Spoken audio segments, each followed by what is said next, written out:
Hey guys, what a time to be alive. It's 2025 and we finally got it. We finally got our Quaid Nicholson movie. Oh man, I've been wanting to see these two team up forever, basically. I thought he was out of the game, but we're here. And finally, Dennis Quaid and Jack Nicholson get to team up together for a new movie. What? Wait, what was that? I'm being told by my fake producers in my ear that actually that's not true. It's actually not Dennis and Jack.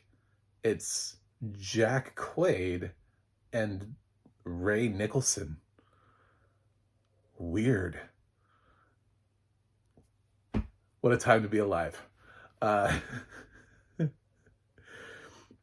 so, this is Novocain. I'm John Stark from MacMovieGuy.com, your favorite blind film critic. And if you like dumb humor, then you've come to the right place. And if you think blind people aren't funny, I probably just proved you right. But click like and subscribe anyway, because we're going to dive into Novocain, which stars Jack Quaid, who, yes, absolutely is related to the people you think he's related to, and Ray Nicholson, who is absolutely related to the people you think he's related to, and Amber Midthunder, the child of legendary Hollywood star Brian Midthunder. I don't know. She made it on her own, guys. We've also got Jacob Batalan, also not with parents currently in Hollywood. So those are sort of the top four stars in Novocain, which is an action comedy that you can now watch with audio description pretty much anywhere. Video on demand. It's now on Paramount Plus. That's where I got it. I waited. It's like, well, I pay for that service. I should just wait for it to get there. And I was right. Quaid's already been in a bunch of things this year. He seems to be one of the stars that we're trying to make happen right now, sort of like Glenn Powell. We're sort of putting Jack Quaid out there in the world and testing him as a screen presence. He was in Companion earlier this year. This is his chance to sort of stand out there as the star of the film, the person who is the central character to which we are supposed to be drawn into. And the plot of the movie, I know this is going to be a tough one, is he's a guy who can't feel pain. And thus, an action comedy was born. It kind of really deals with it a little bit somewhat seriously, and then it kind of gives up on that. So, it's, he works at a bank, and he meets this girl played by Amber Midthunder, Sherry, I think is her name in the movie, and they hit it off, and she makes him eat solid food for the first time ever, because he's like, I can't eat solid food because I might bite my tongue off, because he literally doesn't feel anything. Like, he doesn't feel hot or cold. He doesn't feel pain. Like, his nervous system is, I guess, dead. So he takes a bite of the pie, and I'm like, how do you chew? Like, if you know that biting your tongue is a problem, how do you chew? And more importantly, why not just chew more carefully?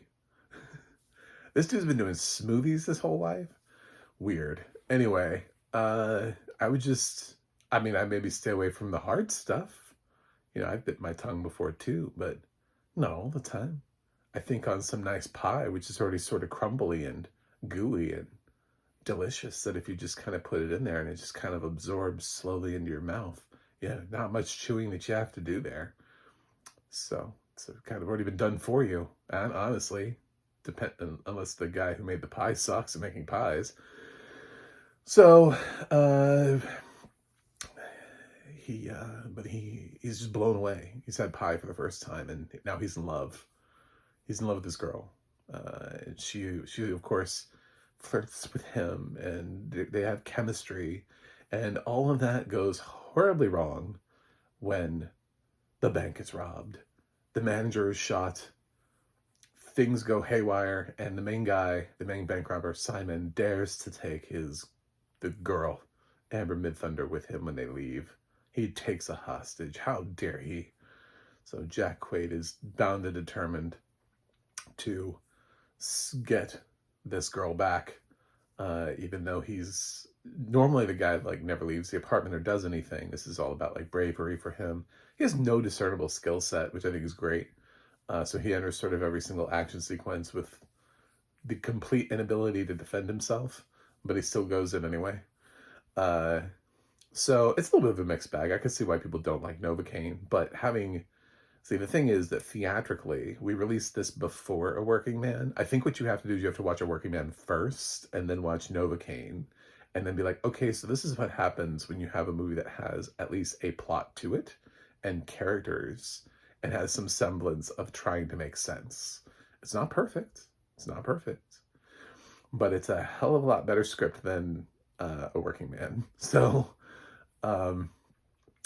I still have, have some qualms and some problems with the script, namely the fact that we go out of our way to show how protective he is of himself. He has an apartment full of furniture that any of the sharp edges are covered in like tennis balls, so that he can't possibly ever injure himself because he would never know. So, I mean, he could accidentally get like a cut on his arm and just keep bleeding, I guess, until it stops. I mean, not all cuts bleed forever. You can just kind of like leave them. If he gets a paper cut, he's not going to die. He's not anemic.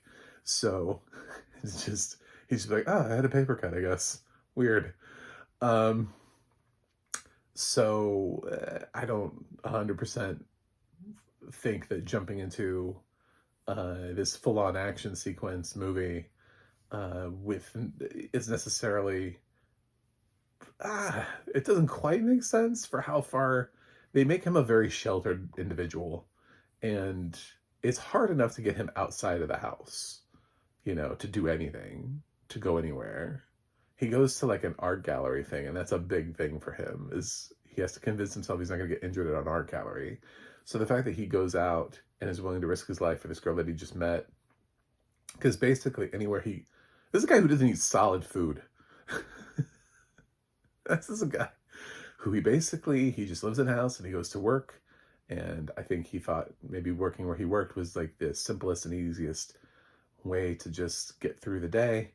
And I'm surprised he doesn't work from home, to be totally honest. I think that would have really sort of knocked that out. Or if there was some funny joke, since we're just a little bit post-pandemic, if maybe he used to work in person, but he's so worried about being hurt that as soon as he got the opportunity to work at a remote position, he jumped at it, and he's been working remote since the pandemic, and is just now being forced to come back into the office and is like, oh, what do I do?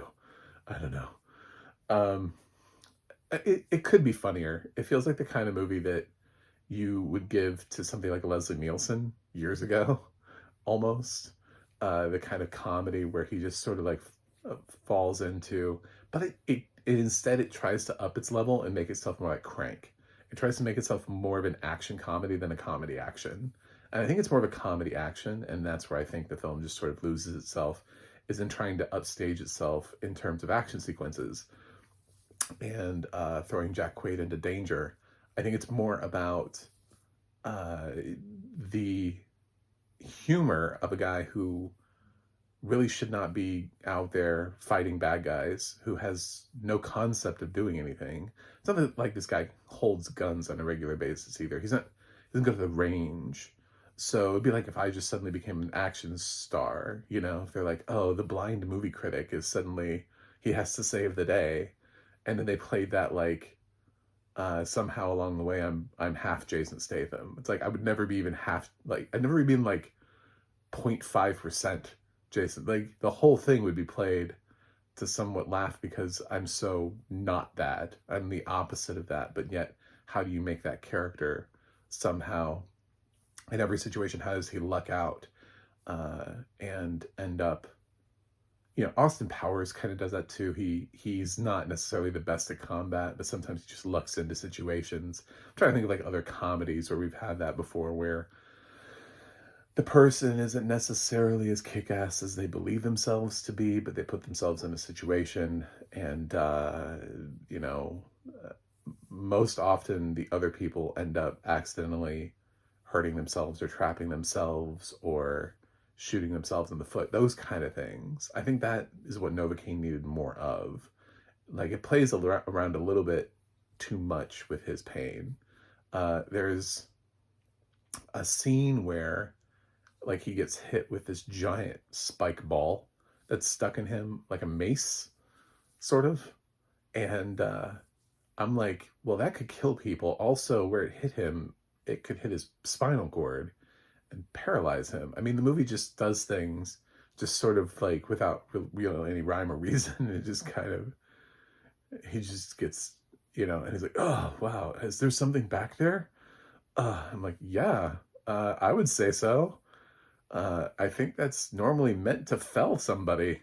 I mean, like a normal person would get knocked over by it and fall to the floor and probably bleed out and die. But I think that's the design of that device. But he's just like, oh man, there's this thing that's inconvenient to me. And I don't know. I I get it. Like I get what they're trying to do here. I would have gone a little bit less on trying to make him look like the next James Bond, that this is the Bond we need and deserve apparently. And more just like highlighting all of the silliness of having somebody who won't even eat solid food, who has to be convinced to go to an art gallery, plays online video games all the time with a friend, Jacob Batalan, who apparently is his only friend. I don't know. We don't really see much. It's not even like he runs raids with like a full on group of people. We see like one scene of him playing video games with one guy. So he doesn't really seem like a strong character to just suddenly go out. And it's not like in his spare time that we see him doing a lot of like kung fu at home. He doesn't have like a workout room at home where he just like Tai Chi's and does mixed martial arts in the safety of, padded walls or whatever. We don't know how strong he is. Like, there's nothing about that. So, comedy action, make it funnier, make it less John Wick. Stop being worried about being the next, man with particular skills. This guy has no skills. He has not gathered them over a long period of time, and that's what you should be highlighting. Novocain, Jack Quaid is great at selling that, which is what makes him great, especially in the earlier seasons of The Boys, because he's so inappropriately not part of like the spy world. You know what I'm saying? Like, there's nothing about him that would necessarily allow Huey to be a boy, like one of the boys, like one of the going after the bad guy, and he just doesn't have powers, he doesn't have a skill set, he doesn't do anything. Like why is he here? Because of willpower. So and he sells that a lot, especially in the early seasons. But here he sells that in the beginning, but then the movie just gives up on it. So the movie just treats him like he's any old sort of borderline action star who just is like determined to get something out of the situation. We've got Nobody 2 coming out this year. And even in that movie, Bob Odenkirk, part of that worked because Bob Odenkirk felt like the guy who you wouldn't suspect would be a guy with a particular set of skills, but then they actually gave him like a backstory and a history of his particular set of skills. Here they're admitting he has no skill set. So this should play out differently for him, but it plays out like it would if anybody else was in this movie. If any other random action star, if Jason Statham was in this movie as, I don't know, the beekeeper or anybody else, I mean, he kind of plays the same way that anybody else would in this movie. Yeah, so I like Quaid. I think he proves here that he can carry a movie, even when the movie doesn't 100% make sense. He kind of still, he's right for the character. It's just what they kind of stretch with that character to do doesn't 100% fit. Ray Nicholson has a lot of big boldness to him that I can see kind of out of the Jack Nicholson thing. I haven't really noticed him before. I looked at his credits. I'm like, I've seen a couple of things he's been in, like Smile, but I don't know that he's really stood out to me. I wonder why he's had such a hard time like boosting up to lead roles. Apparently he looks a lot like his dad. That's all I've read in the little bit of time, is that he's like uncanny. And I'm like, well, if I had the opportunity to cast somebody who looked exactly like Jack Nicholson, I would do that more often. But um, I love Amber Midthunder. I think she's great. She was also in Opus this year, and I'm really excited about her future. Obviously, Prey gave her a huge boost to her career. Jacob Batalan, you know, coming out of Spider-Man, continuing to get work. So, I'm here for it. Sort of. I think there's possibility here. I just wish that they had played it more like a Naked Gun movie, and less like, yeah, everything's like John Wick or Taken now. Everything is either a John Wick or a Taken derivative, it feels like. So that's it. The audio description for this was pretty good, considering it's an action movie. And like I said, like the stuff in the beginning with giving the context of how protective he is just within his own apartment. There's a scene later on too where, after he's met Amber, where he's sort of is a little bit less cautious in his apartment, and he's just sort of like jumping around and clearly less worried about his well-being. I thought that scene was sort of well done. Just a couple of things like that in here, and when the action matters, it comes in, and it because that's the selling point. I want you to know about these action set pieces. So that's kind of the thing. There are a couple of things where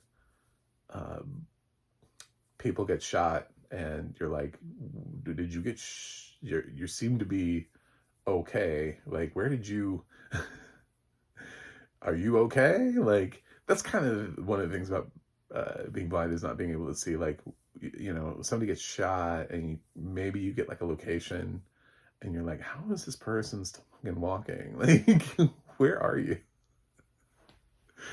I get kind of that sometimes. I'm like, oh, how are you alive, sir? But I don't, a little bit of that. But no, I like this track. And I think you should check out Novocain if you like this brand of movie. If not, I don't know if this is not going to be like actually might be a little bit of a bridge for people who don't normally like this genre, because it doesn't go too heavy into it. So if you're somebody who would like a lighter touch to it, sort of like how, if you're somebody who doesn't like horror movies but like comedies, and like you're trying to look for a bridge into horror every once in a while around Halloween, you watch movies maybe like Tucker and Dale versus Evil. So yeah, this could be that for people who really don't like action movies that much. It's dialed back because Jack Quaid is not an action star. But they still I think they still overplay the hand a little bit. I'm going to give Novocain a B-. I thought it was mostly okay. Like, I enjoyed it well enough, I would say.